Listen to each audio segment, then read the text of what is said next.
8वी स्कॉलरशिपला बसलेल्या मुलांसाठी आपण महत्त्वाचे प्रश्न या 2-3 व्हिडिओमध्ये अपलोड केलेले आहेत। आजच्या भागात राहिलेले जे प्रश्न आहेत ते आपण या ठिकाणी अपलोड करत आहोत। व्हिडिओमध्ये प्रत्येक गणित हे वेगळ्या पद्धतीचं असल्यामुळे व्हिडिओ शेवटपर्यंत नक्की बघा। व्हिडिओ आवडला तर व्हिडिओला लाईक, शेअर आणि कमेंट करायला विसरू नका आणि त्याचप्रमाणे जर चॅनलवर नवीन आणि पहिल्यांदाच असाल तर चॅनलला नक्की सबस्क्राइब करून बेल आयकॉन ही दाबा। आपण जे परीक्षेला विचारले गेलेले आहेत ते प्रश्न या ठिकाणी बघत आहोत। अशाच पद्धतीचे प्रश्न तुम्हाला येणाऱ्या परीक्षेत सुद्धा विचारले जाऊ शकतात। तर बघूया पहिला प्रश्न काय आहे। काय सांगितले बघा, तर अमीरने 2000 रुपयांच्या जितक्या नोटा बँकेत भरल्या तितक्याच नोटा रुपये 1000 व 200 रुपयाच्या भरल्या। जर त्याने एकूण रक्कम 16000 रुपये बँकेत भरली असेल तर त्याने भरलेल्या नोटांची एकूण संख्या किती। आता जी नोटांची संख्या आहे ती सर्वांची काय आहे, सारखी आहे। त्यामुळे आपण काय घेऊया, आपण नोटांची संख्या x घेतली। आता 2000च्या जो नोटा भरलेल्या आहेत त्यांची जर किंमत काढली तर काय असणार आहे, 2000 गुणिले x म्हणजे 2000x। समजा 2000ची एक नोट असेल म्हणजे 2000 एके 2000 म्हणजे 2000 रुपये भरले। दोन नोटा असतील तर काय करतो आपण, 2000 गुणिले 2 करतो। त्याचाच वापर या ठिकाणी करायचा आहे आपल्याला। अधिक त्याचप्रमाणे 1000च्या सुद्धा नोटा आहेत म्हणून 1000 गुणिले x केले आणि 200च्या सुद्धा तेवढ्याच नोटा आहेत आणि या सगळ्यांची एकूण रक्कम ही किती आहे तर 16000 रुपये इतकी असेल तर x ची किंमत किती असं आपल्याला काढायचं आहे। ठीक आहे। स्कॉलरशिपच्या व्हिडिओ बरोबरच इयत्ता 8वीचे रेग्युलर व्हिडिओ ही आपण आपल्या चॅनलवरती अपलोड केलेले आहेत आणि त्याची लिंक ही खाली डिस्क्रिप्शन मध्ये तुम्हाला दिलेली आहे। बघा ती एकदा बघून घ्या जेणेकरून तुम्हाला इयत्ता 8वीचे बाकीचे प्रकरण ही सोपे जातील। इथे बघा 2000 आणि हे किती झाले, 3000 3200 झाले। 3200 x बरोबर 16000 आले इथे। ठीक आहे। हा x ह्याला काय होता, गुणाकारात होता तो, त्यामुळे इकडे गेल्यानंतर भागाकारात गेला म्हणजे 16000 भागिले 3200। ठीक आहे। 2 शून्याला वरच्या आणि खालच्या 2 शून्या गेल्या। या ठिकाणी बघा 16 एके 16 16 शून्य 0 16 दोन्ही 32। ठीक आहे। बे के बे बे पंचे 10 म्हणजेच x बरोबर किती आलेला आहे, या ठिकाणी 5 आलेला आहे। म्हणजेच 2000च्या 5 1000च्या 5 आणि 200च्या 5 नोटा या ठिकाणी होत्या। 2019ला हा प्रश्न तुम्हाला विचारलेला प्रश्न आहे। जर तुम्हाला स्क्रीनशॉट काढून घ्यायचे असतील तर तुम्ही स्क्रीनशॉटही काढून घेऊ शकता। आजच्या व्हिडिओमध्ये आपण अत्यंत महत्त्वाचे प्रश्न बघणार आहे, त्यामुळे व्हिडिओ शेवटपर्यंत नक्की बघा। आता प्रश्न काय सांगितलेला बघा पुढचा, तर एका बसच्या चाकाचा व्यास 1.4 मीटर आहे। आता जर चाक असं धरलं तर व्यास दिलेला आहे आपल्याला 1.4। जर त्या बसला एका शहरापासून दुसऱ्या शहरापर्यंत जाण्यासाठी त्या चाकाचे 20000 फेरे होत असतील तर बसने कापलेले अंतर किती असेल। 2 अचूक पर्याय निवडायचे आहेत आणि 2019ला हा प्रश्न विचारलेला आहे। ठीक आहे। आता या ठिकाणी बघा चाकाचे फेरे म्हणजेच आपल्याला काय करायला लागेल, चाकाचा परीघ काढावा लागेल। आता परीघ म्हणजेच काय असतं, पाय गुणिले डी। डी काय घेतला आपण तर 2 पाय आर हे सुद्धा सूत्र आहे आणि 2 आर म्हणजेच काय असतं आपलं तर डी असतं। डी म्हणजे व्यास। आता इथं 22/7 ही काय असते, पायची किंमत असते। डी ची किंमत किती दिलेली आहे, 1.4 दिलेली आहे। 7 एके 7 7 दोन्ही 14 0.2 आले कारण एका संख्येनंतर दशांश चिन्ह होते। 22 दोन्ही 44 झाले, एका संख्येनंतर दशांश चिन्ह होतं त्यामुळे इथं परत एकदा दशांश चिन्ह आलेलं आहे।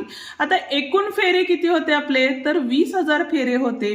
एका फेऱ्याची जर हे आहे फेरा त्याचं काय आहे बघा इथं 4.4 लांबी आहे। ठीक आहे। तर आपल्याला अंतर काढायचं आहे। ज्यावेळेला अंतर काढायचं असतं त्यावेळेला एकूण फेरे गुणिले जो चाकाचा परीघ असतो त्यांनी काय करायचं असतो, गुणाकार करायचा असतो।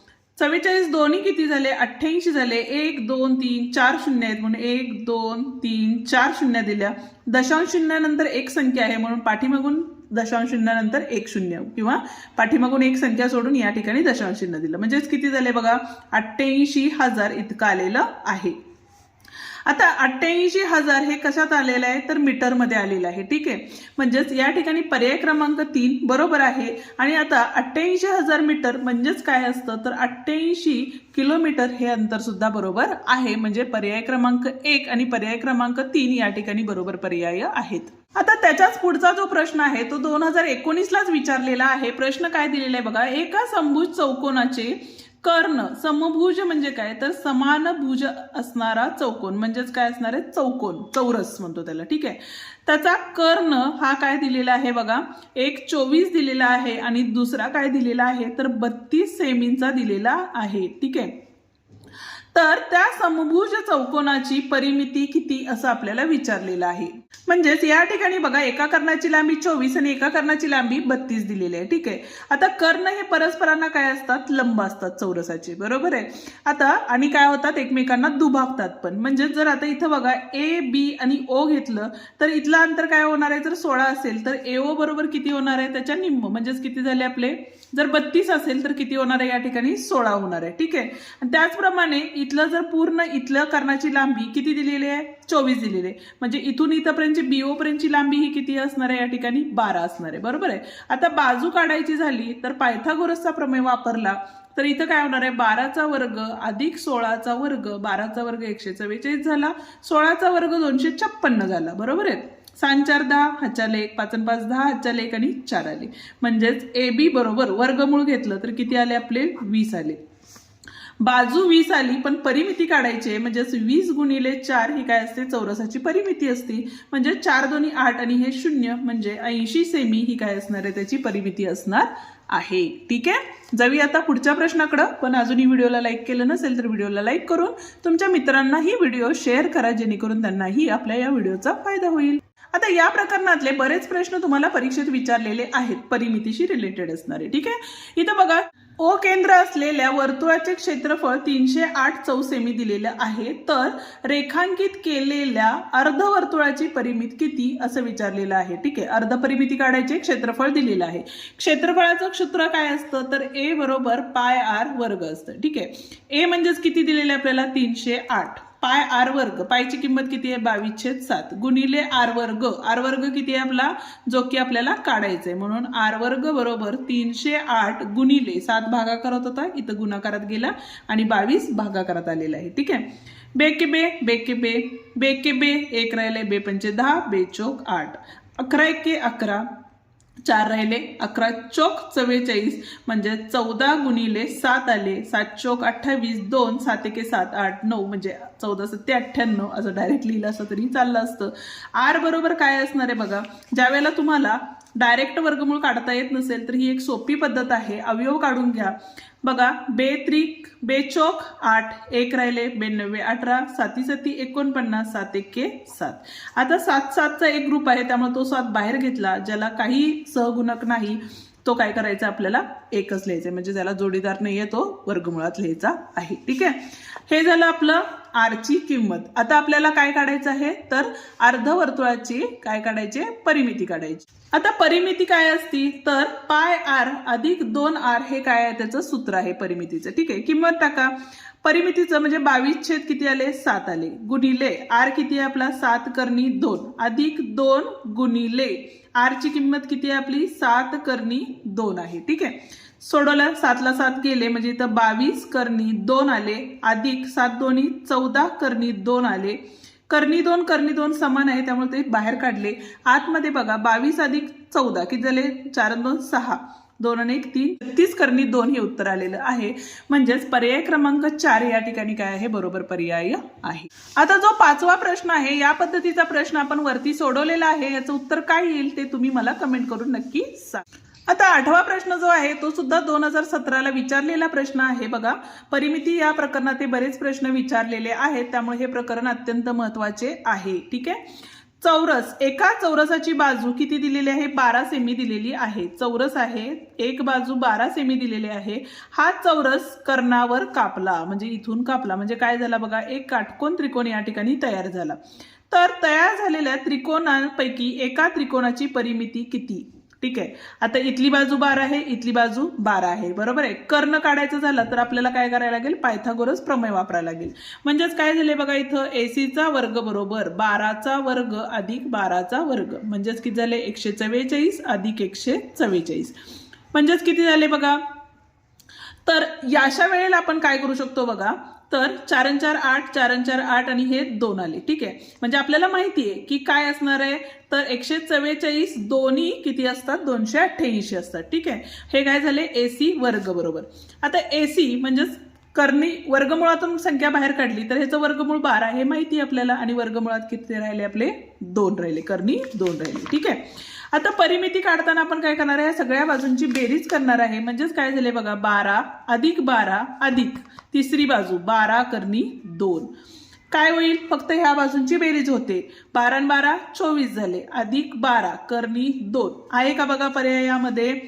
तर 24 अधिक 12 कर्णी 2 असा आपल्याला पर्याय एक पण नाहीये, म्हणून आपण काय केलं, ह्या दोघांच्यात 12 12 सामायिक होतं म्हणून बाहेर काढलं. आतमध्ये 12 दोन्ही 24 अधिक 12 एके 12 म्हणजे कर्णी 2 आणि कंस पूर्ण आहे का.